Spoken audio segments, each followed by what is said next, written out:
saya mungkin pengalaman dari circle saya gitu. Kalau berdoa atau misalnya eh, ngasih nasihat ke anak, itu kan reprogramming juga ya Kang Abu ya. Terutama ke anak perempuan. Cari ya nanti suami yang kaya gitu. Kenapa kita nggak mendoakan dianya aja anak kita yang kaya walaupun perempuan gitu kan? Kenapa Benar, harus Bun. bergantung dari suaminya gitu kan? Nah itu kan Betul. bahasa yang sering kita sampaikan dari orang tua tanpa kita sadarin. Kadang-kadang ke anak orang aja kita nak ngenasehatin. Lihat anak temen cantik sedikit, dapat suaminya yang kaya ya gitu kan? Kembar kayaknya punya anak cantik, nikah sama yang gimana? Itu kan bahasa yang sederhana yang sering kita dengar ya Kang Abu ya. Tapi Betul. itu sebetulnya dahsyat banget loh reprogrammingnya. Jadi banyak orang perempuan cantik tapi hidupnya biasa-biasa saja. Begitu ngelihat yang biasa saja, tapi hidupnya kaya raya gitu karena dianya sendiri yang jadi kaya gitu ya. Nah, Kang Abu, yang tadi saya terlintas itu, menurut Kang Abu gimana gitu? Enggak. Ya, Bun. Sama apa yang tadi disampaikan bahwa omongan orang tua, didikan orang tua, itu mau nggak mau jadi program dasar awal kita. Mhm. Nah, Lipton tadi bilang, kalau nggak punya dasar programnya, terus kita mau ngapain, mau ngeberesin apa? Jadi Bun, ini tuh lucu sih ya. Jadi kita memang semua lagi belajar untuk bebas dari program dasar kita. Itu aja sih, Bun. Jadi kita yang harus memutusnya ya. Kita Betul, yang Bun. harus memutusnya dan Betul. harus mengakui bahwa harus dibedakan bahwa kita bilang orang tua kita itu memprogram kita dengan hal yang harus kita putuskan, itu harus ada keberanian. Kadang-kadang takut dosa gitu kan, ada di hati Hmm, itu gitu kan. Takut dosa ke orang tua. Padahal justru kalau kita tidak merubah program itu di dalam diri kita, kita malah berdosa kan sama diri kita sendiri ya, membuat banyak penyesalan gitu, Kang Abu. Nah gitu betul, Bun. jadi. Berarti kan kalau mau pakai bahasa yang sederhana, Bun, Mhm. Tuhan Allah tuh nitipin silabus kita tuh di orang tua kita. Iya, Sok nih programin ke si Abu gini. Nah, tugas saya dari titipan silabus itu, saya bebas dari program lama. iya. Jadi mau orang tua, mau lingkungan, mau pasangan, itu semua titipan-titipan silabus kita untuk kita dalam tanda petik kembali tadi gitu loh, Bun. Awakening gitu itu ya. Awakening lagi gitu. Dan Hmm. kuncinya satu aja. Hal-hal gini nggak bisa diwakilkan. Udah gitu aja, Bun. Nggak bisa aja. Ya, betul. Nggak bisa pinjem gitu, Bun. Nggak bisa. Ya Gitu. tadi yang kita rasakan Kita nggak perlu bisa lagi. ngalamin nggak enaknya, kita perlu ngalamin sakitnya, kita perlu ngalamin kejeduknya, semuanya, semuanya. Dan itu nggak bisa diwakilkan gitu.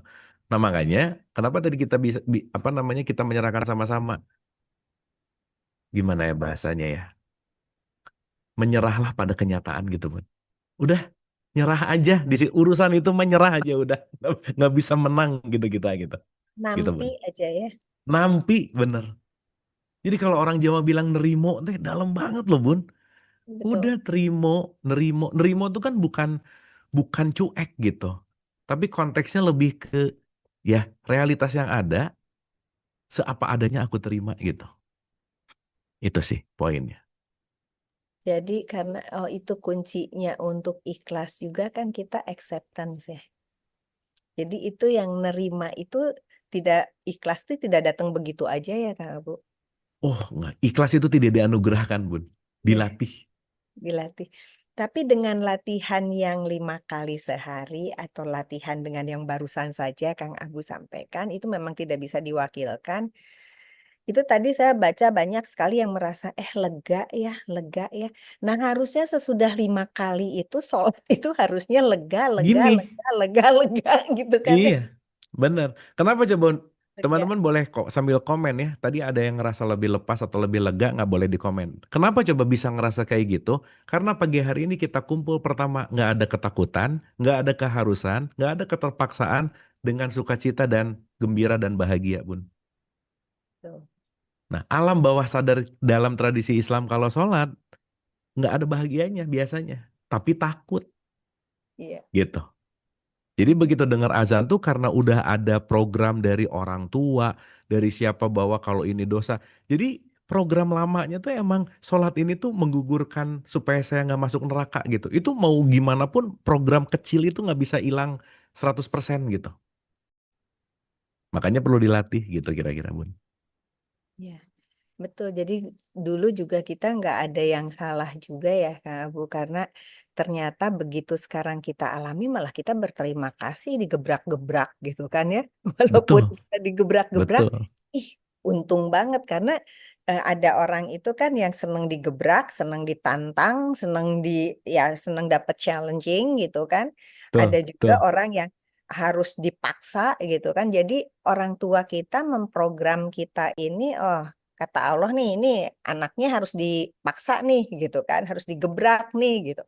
Jadi itu malah merupakan satu rasa syukur lagi yang kita berterima kasih sama orang tua itu yang seutuhnya kita berterima kasih ke orang tua ya, bukan berterima kasih ke orang tua juga bukan karena takut dosa, betul karena Bun. kita harus ke orang tua tuh harus harus, nurut, harus patuh, harus hormat gitu kan. Itu kan harus gitu. Rasanya jadi beban. Akhirnya tidak sedikit juga anak yang banyak menyalah-nyalahkan orang tuanya ya Kang Abu. Hmm, betul Bun. Nah saat kita sekarang udah belajar, yang Mhm. kira-kira dulu nggak berhasil pakai cara kita dulu, jangan diturunin ke anak. Iya. Cut, udah. Dulu juga aku takut gini nggak dapet kok. Udah, besok ngajarin sholat ke anak jangan dosa ya. Mending ajarin nafas dulu misalnya. Mmm. Ajarin dulu tenang dulu misalnya. Kasih Mhm. pengertian dulu misalnya. Jadi begitu sholat ya nak, dia bukan, aduh takut kalau aku nggak sholat ibu marah. Bukan, tapi aku perlu. Gitu Bun. Iya.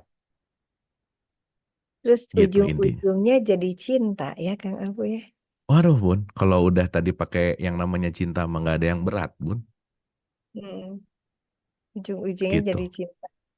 Ya mungkin nih teman-teman ada yang mau menambahkan, mangga silahkan mumpung Ini ada ada DM, gurunya nih ya Kang Abu. Mangga bagus mangga nih Kang. ada DM. Gimana kalau meditasi terasa ngantuk? Nih, ini common issues yang sangat banyak pertanyaannya. Gini teman-teman, saat meditasi kita ngantuk, itu hampir dipastikan kualitas tidurnya nggak bagus. Itu aja. Jadi makanya kualitas tidur itu memang perlu diperhatikan teman-teman. Karena nanti kita akan bahas ya, untuk meditasi atau untuk meditatif itu memang bukan tingkat awal sih. Maksudnya nanti kita akan ngerti bahwa kata kuncinya kalau kita gini, sebelum kita terhubung itu tubuh fisik harus benar, tidurnya benar, makannya benar, minumnya benar, emosinya benar, baru bisa meditasi gitu. Jadi banyak orang yang tiba-tiba pengen meditasi tapi makannya nggak dijaga, minumnya nggak oke, tubuh fisiknya nggak olahraga, tidurnya nggak bagus, pasti connectingnya nggak terlalu bagus gitu.